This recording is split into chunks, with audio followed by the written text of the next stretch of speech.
იყო ადამიანი, რომელიც სულ იცინოდა, თამაშობდა, ხუმრობდა, საუბრისას იუმორით პასუხობდა, რითმავდა, თხზავდა.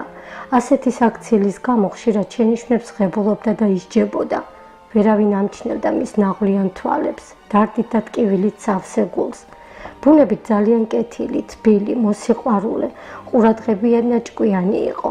ნაადრევად წაართვეს ბავშვობა, უზღუდავდნენ სიყვარულს. მას არავინ ეკითხებოდა, რა უნდოდა, რა სურვილები ჰქონდა, რას გრძნობდა, როდესაც მისი ნების საწინააღმდეგოდ იძულებით მოქმედებდა. სხვისი მიზნების იარაღი და მსხვერპლი გახდა. გულისიარებს სიცილით იქარვებდა. ღამე, როდესაც თავის თავთან მარტო რჩებოდა, უფალს ევედრებოდა, ლოცულობდა. ოცნებობდა მშვიდ გარემოში ეცხოვრა იმ ადამიანებთან ერთად, ვინც ასე ენატრებოდა და უყვარდა. მრავალი წინააღმდეგობა და განსაცდელი დაძლია, სიცილით, ხუმრობით.